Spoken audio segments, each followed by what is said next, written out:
Yo, what's up mga kasibi? Welcome back to my channel. So, another rainy day. So, buti nakapagpakain na ako kanina guys.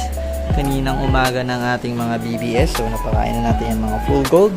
Yan, and then bago ko pala simulan tong video na to, unahin ko na muna mga bossing. Shoutout dito kay bossing niya. Shoutout sa'yo boss. Thank you sa pag-comment. Ayan. So, update ko kayo guys. Siyempre, ano pa nga ba? I-update ko kayo lagi sa ating mga alagang fish dito, mga guppies dito sa ating mini farm. So, ito mga ka-CB, pansin nyo, taas na ng tubig. So, kaka-water change ko lang kasi. So, tinaasan ko na yung tubig. Ayan, para mas makuha nila yung pagiging macho ng katawan nila. Ayan. So, ito na lang yung tira sa mga full gold. Mga male to. Ito yung mga male. Ayan. So, jubi pa. So, yun nga. Madalang na tayo magpakain ng BBS kasi tag-ulan. So, ayan talaga guys. Ang pinakamaganda talaga mag-alaga ng gapi guys. Sa mga newbie dyan, sa mga hindi nakakaalam, masarap mag-alaga ng gapi kapag summer. Ayan, breeding time, saka mabilis lumaki mga gapi pag summer. Ayan. So, dito yung kabila guys. Ayan. Tinasan ko na yung tubig. So, nilagyan ko na rin ng mga duckweed. Ayan, mga duckweed tawag yun sa mga plants na yan. So, mabilis dumami yan. Ito mga ganito mga kasini. Mabilis to dumami yung mga duckweed. Maarawan lang yan, dumadami yan. So, nakakatulong din kasi yan para mapag-balance ng water condition ng ano natin, ng water quality, ammonia, nakapag-balance yan, saka nakakapagbigay din ng oxygen yan sa mga gapi natin. Kasi ito guys, ayan, kakabukas ko lang ulit din nito at binigyan ko rin to ng BBS kanina. Ito yung MSSBT. Ayan. So okay naman na malaki naman na yung MSBT natin. So ayan, binibigyan ko pa rin kasi ng BBS yan mga ka-CB. So hindi ko na sila ini-skip ng BBS. Ayan. Kasi ito mga ka-CB, yung plants nga pala dito. So inalis ko na. Ayan, kasi humapaw na kanina yung tubig dahil gawa ng bagyo. So inalis ko na. Ayan, tinanggal ko na. Tapos nilagyan ko ng konting bistay. Ayan, so dito ko na lang itong tab na block na to, dito ko na lang ilalagay guys yung mga small size gapi na sa batch na ayoko. Kasi pag small size wala na yun, ayoko na yun. So ayan, dito ko ilalagay. Di pa ako nakakakuha ng iba, yung small size. Gawa ng umulan na puspon tuloy yung gagawin ko kasi kanina nagpapakain ako, ayan, ng BBS, gagawin ko na sana. And then ginawa ko na yung mga hydrilla. Papakita ko kung saan ko yung nilagay. Tapos dito, ayan, ito naman yung mga HB blue natin. So tinaasan ko na rin yung tubig guys. Nagtaas na ako ng tubig. Ayan, kung napapansin yung nagtaas na ako ng tubig. So ito mga female to. Ito yung mga female HB blue. Ayan, may isa pang male, hindi ko pa nabubukod pero ayan ko na muna dyan. Ayan, pinapalaki ko sila dyan. So tapan muna natin kasi mamaya umulan na naman guys Mas doon na yun mga RD to. Ayan, mga RDSS. Laki na nung iba.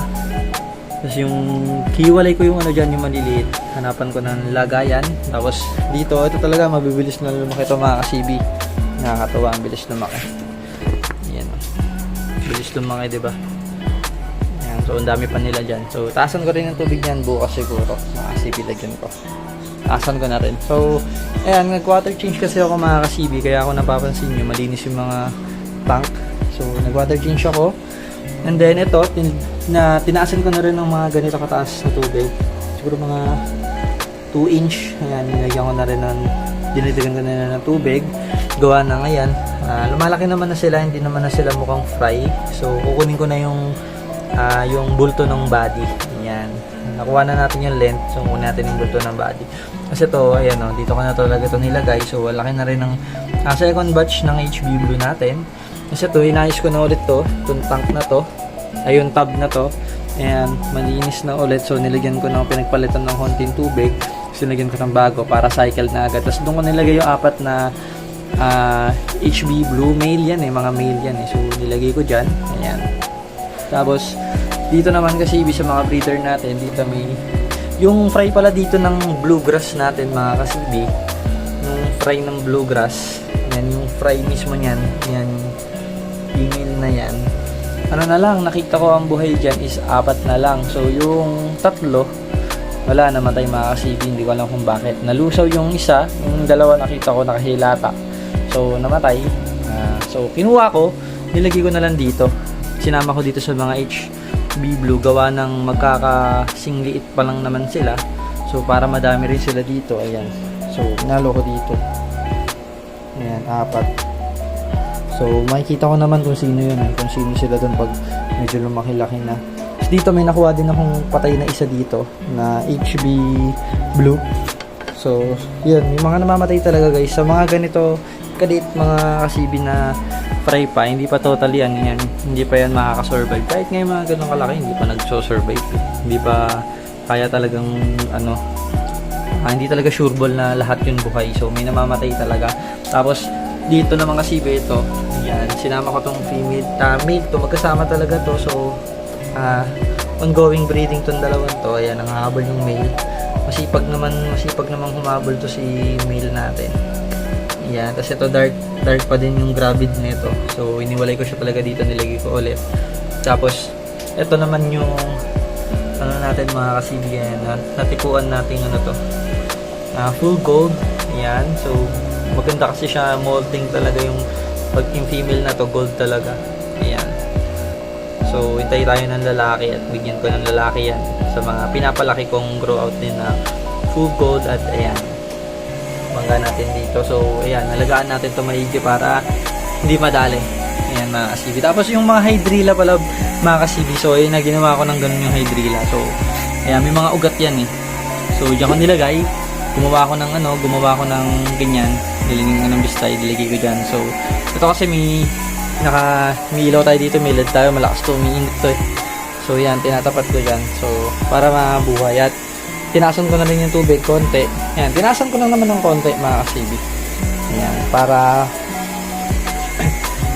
pag mababaw, pag konti din kasi yung tubig, mabilis mag-ammonia kapag malakas ka magpakain. So, pero, yun nga, sabi ko nga, ilang beses ko ulitin sa video ko, pag magbibigay kayo ng feeds or live food, lang, a small amount lang, yung mauubos lang din nila, yung sapat din. Yung tipong pag nilapag mo, alam mong makakain din nila lahat, mauubos nila lahat. Kasi once na hindi nila naubos yun talaga yung magkukos ng pulyot ng tubig. So, nagiging ammonia yun pag nabubulok, mga kasibi. So, yun, iwasan nyo yung pagbigay ng sobrang daming pagkain sa gapi, mga kasibi.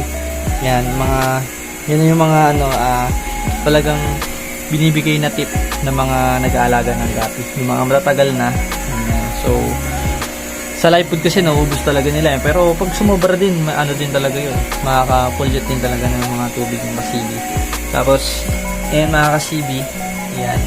Ito, di ko kasi sure kung gusto ko pa to kasi ayoko nung katawan nila, medyo manipis. So, kaya nilagay ko dito. Pero yun nga, diba, bala ko kasing gumawa ng gapi chops. So, eto siguro gagawin ko to. Tapos, pag may mga maliliit pa akong hindi nakuha, yung mga hindi ko gusto, dito wala akong nakikitang maliliit, magkakasay sila dito. Tapos, ang gagawin ko, dito ko sila pagsasama-samahin muna. Dito ko sila palalakihin yung mga chops. May dalawang gold kasi dun eh. So, sa HB Blue at dito, pag may maliit din dito, na hindi ko gusto yung katawan. Iba yung liit na tinutukoy ko guys, or liit dahil hindi magkabat siya. Yung liit na yung pangit yung katawan, manipis, na pag-iiwanan, kumakain naman ng BBS pero na pag-iiwanan, ayoko na ng ganun. So, alisin ko na lang, sama ko na lang sa mga same sila, para gawin ko na lang chops. Kasi dito, dalawang batch to eh. Magkapatid, pero dalawang batch. Sinama ko na lang ngayon. Kasi marami naman akong RD. Ang tikip natin na RD. Ito. Saka ito. Ito kasi nasa baba. Maganda din naman. Pero tignan natin yung kakalabasan. Mga kasibi. Ayan. Tapos sa gold. Diba nga may female tayong isang nakatabi. Dito may gusto ko ditong male. May gusto ko ditong male eh. Ayun o. Malaki na.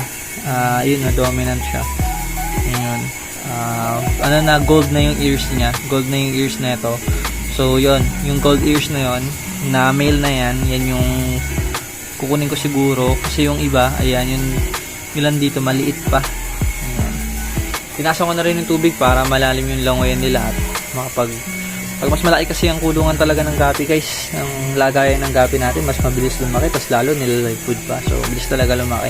Tapos ito naman ito yung second batch na maliliit. Pero itong female to, kabatch na ito. So, ayan. Hintay tayo ng may lumaki dyan sa mga fry na yan. And then, yun lang mga kasibi. Yun lang yung pinasilip ko sa ating farm. And then, ayun, thank you so much sa lahat ng mga sumusuporta at nanonood ng ating vlog. Ayan. So, kung may gusto kayong itanong, comment lang mga ka-CB, wag mahiya. And yun guys, kita-kita na lang ulit tayo guys sa next vlog.